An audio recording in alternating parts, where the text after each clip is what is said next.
보라, 내가 여러분 중에 왕래하며 하나님의 나라를 전파하였으나 이제는 여러분이 다 내 얼굴을 다시 보지 못할 줄 아노라.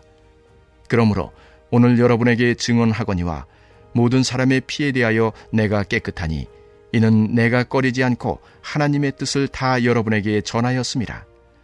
여러분은 자기를 위하여 또는 온 양떼를 위하여 삼가라. 성령이 그들 가운데 여러분을 감독자로 삼고 하나님이 자기 피로 사신 교회를 보살피게 하셨느니라. 내가 떠난 후에 사나운 이리가 여러분에게 들어와서 그 양떼를 아끼지 아니하며 또한 여러분 중에서도 제자들을 끌어 자기를 따르게 하려고 어그러진 말을 하는 사람들이 일어날 줄을 내가 아노라.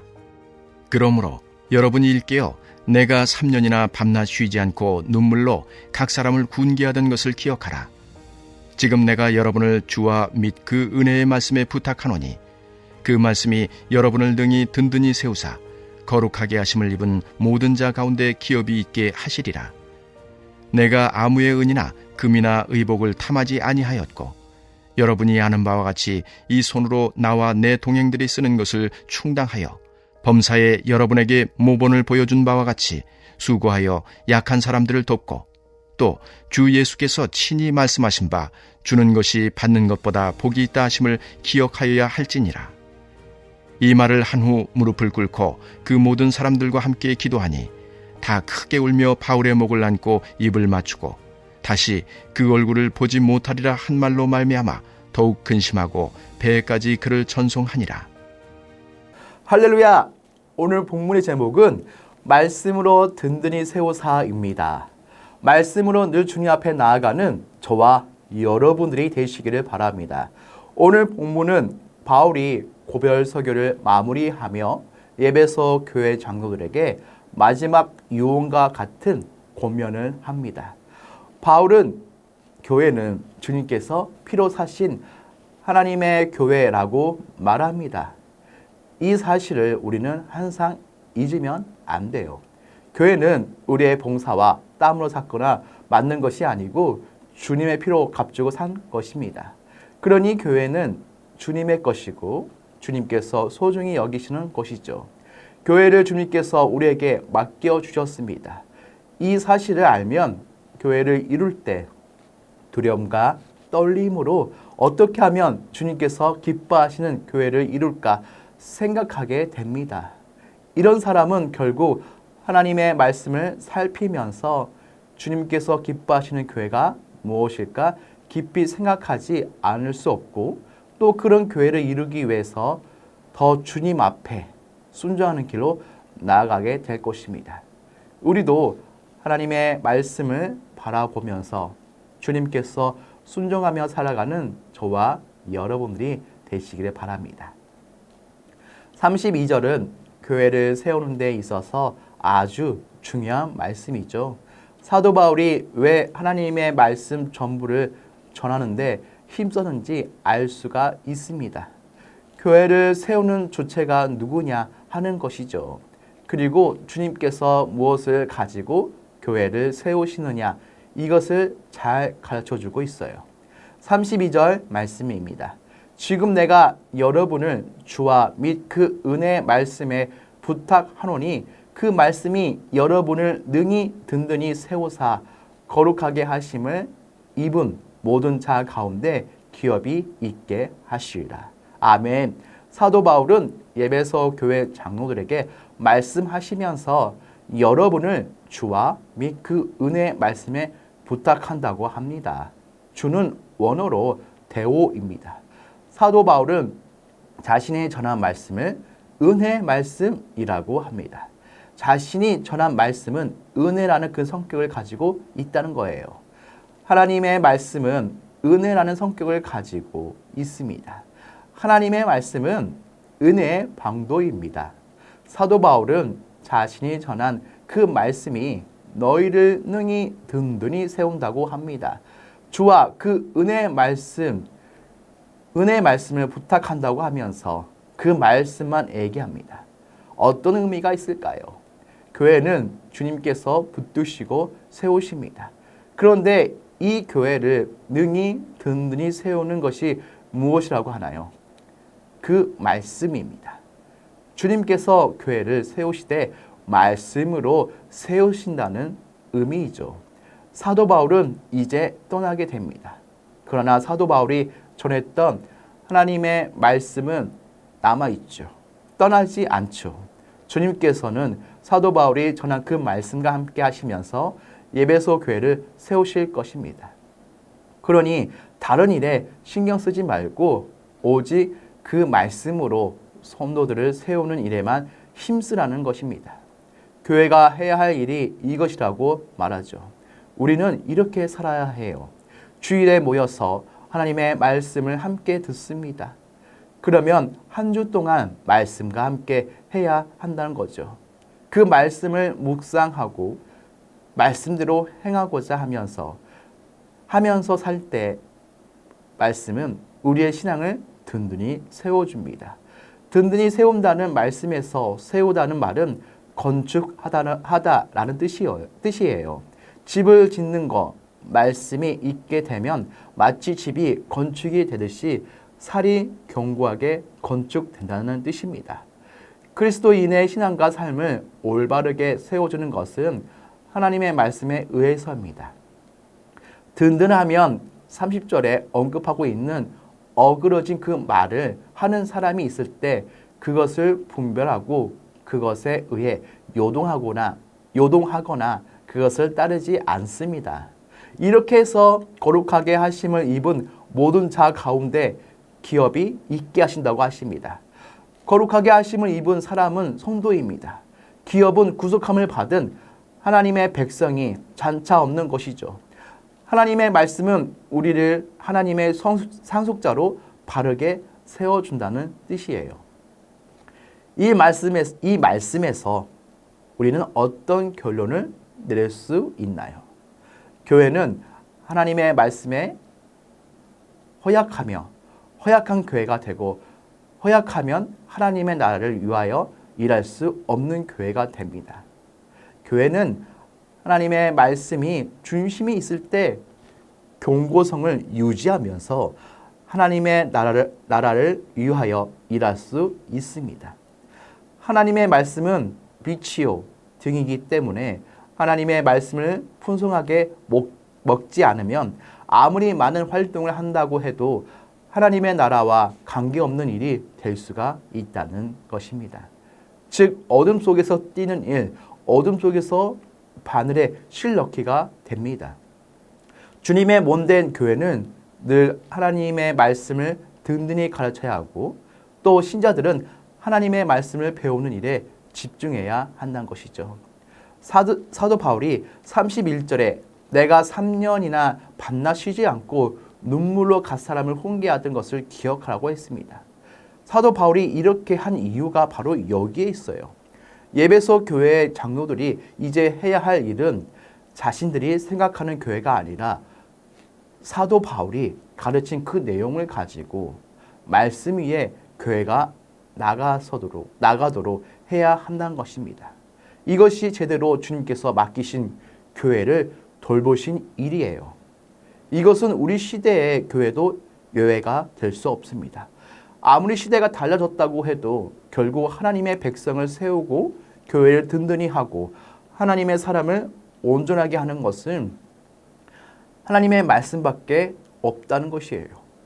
이 사실은 변하지 않습니다.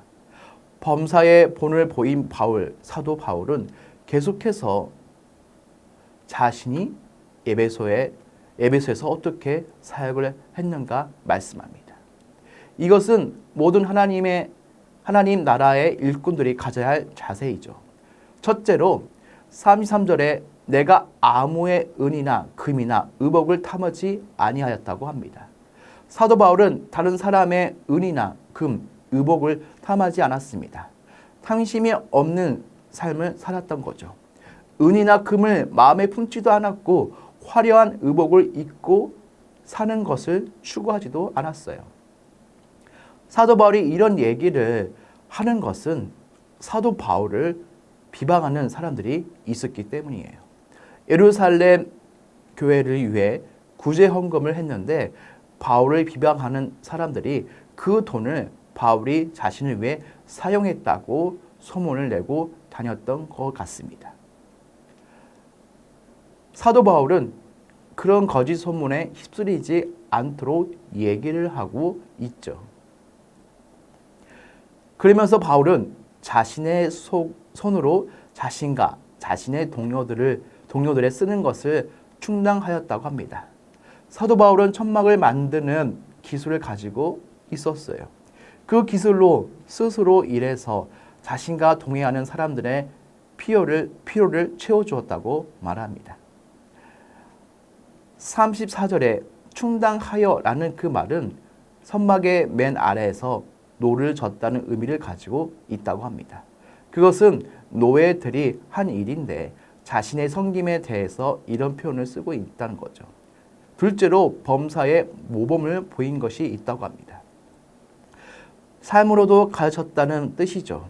그가 보인 모범은 수고하여 약한 사람들을 돕는 것이었어요. 그가 이렇게 한 이유로 주 예수님께서 친히 말씀하신 것이 있는데 그 말씀은 35절에 주는 것이 받는 것보다 복이 있다는 말씀입니다. 그 말씀을 따르는 행위라고 하죠. 사도 바울이 예수님께서 친히 하신 말씀이라고 언급을 했는데 여기에 대해서 세 가지 견해가 있습니다. 첫째로 이 말씀대로 예수님께서 직접 하신 말씀이라는 해석이고, 둘째로 구전으로 전해진 주님의 말씀이라는 해석입니다. 요한복음 21장 25절에 예수님께서 행하신 일을 낱낱이 기록하지 않았다고 합니다. 아마도 성경에 기록되지 않는 주님의 말씀이지만 구전으로 전해진 말씀일 것입니다. 이렇게 보는 것입니다. 셋째로 예수님께서 전에 하신 말씀이 있는데 그 말씀을 요약해서 이렇게 얘기한 것이라는 해석입니다. 누가복음 6장 35절이나 38절에 후히 주라는 주님의 말씀이 있습니다. 이런 말씀들을 요약해서 바울은 이렇게 얘기했다는 것이죠. 정확한 답은 알 수가 없습니다. 그러나 분명한 것은 후히 주는 삶을 살아야 한다는 것이죠. 사람들이 주지 못하는 이유는 물질이 없어서가 아니라 마음의 사랑이 없어서입니다. 물질이 궁피해서가 아니라 그 마음이 궁피해서 주지 못하는 것이죠. 심는 대로 거둔다는 법칙을 기억하시기 바랍니다.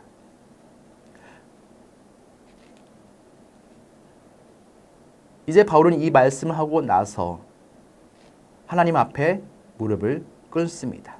36절에서 37절 말씀입니다.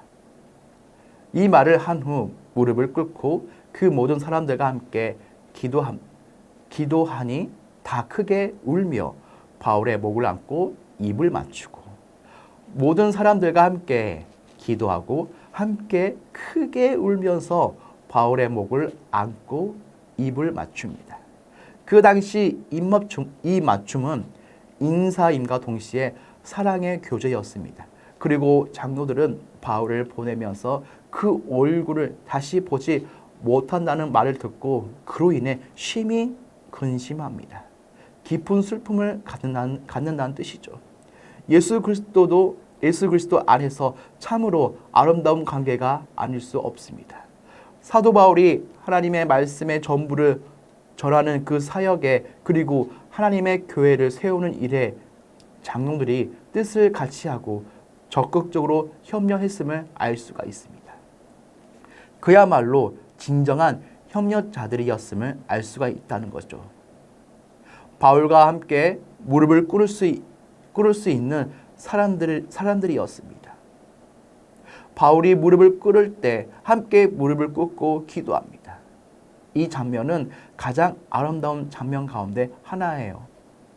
누가 진정한 협력자인가요? 하나님 앞에 함께 무릎을 꿇을 수 있는 사람입니다. 하나님 앞에 무릎을 꿇고 기도할 수 있는 그 사람이야말로 진정한 협력자요 하나님의 일꾼입니다. 주님 앞에 함께 무릎을 꿇을 수 없는 사람이라면 그 사람은 하나님의 나라를 위하여 함께 일할 수 없는 사람이죠. 교회는 얼마나 함께 하나님 앞에 무릎을 꿇고 기도할 수 있느냐. 이것이 진정으로 함께하는 공동체냐를 잘 보여줍니다. 성도 여러분, 교회는 예수 그리스도만이 주인이십니다. 교회의 참된 목자는 예수 그리스도이십니다. 이런 주님 앞에 무릎을 꿇는다는 것은, 그리고 그 앞에 기도한다는 것은 모든 사람이 주님의 뜻에, 주님의 말씀에 순종하면서 살겠다는 의미를 담고 있습니다. 하나님의 교회를 세우되 자신의 뜻대로 세우지 않고, 자신이 주인 노릇하지 않고 주님의 뜻을 살펴서 그 뜻을 따라서 순종하는 길을 걷겠다는 의미를 가지고 있습니다. 에베소 교회의 장로들은 이런 바울과 함께 했던 사람들입니다. 바울이 눈물로 3년 동안 가르칠 때 함께 눈물을 흘리면서 그들의 영혼을 살피고 기도했던 사람들입니다. 사도 바울이 3년간 하나님의 말씀의 전부를 가르치고자 할 때 먼저 그 말씀을 듣는데 순종하면서 선지자들로 하여금 그 말씀 전부를 듣도록 격려하고 애쓰고 온갖 후원을 아끼지 않았던 사람들입니다. 이런 사람들이 이야말로 진정으로 교회를 사랑하는 하나님 나라의 일꾼들이죠. 우리는 마음 중심 속에 물어야 합니다. 어떤 마음으로 교회를 이루고자 합니까? 성도 여러분, 예수님께서 피로 사신 하나님의 교회를 기억하면서 오늘 하루도 말씀 안에서 든든히 서가며 항상 본을 보이며 기도로 나아가는, 주님의 말씀에 순종하면서 살아가는 저와 여러분들이 되시기를 바랍니다. 다 같이 기도하는 시간을 가지겠는데요. 첫째로 예수님께서 피로 사신 하나님의 교회를 기억하면서 말씀 안에서 든든히 서가며 항상 본을 보이며 기도로 나아가게 하옵소서. 주님의 말씀에 순종하며 살아가게 하옵소서. 둘째로 하나님의 방법인 기도로 세워가는 선전 건축되게 하옵시며 교회가 한마음 되어 선전 건축을 감당하게 하옵소서. 우리 기도 제목을 가지고 기도하는 시간을 가지겠습니다.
있습니다.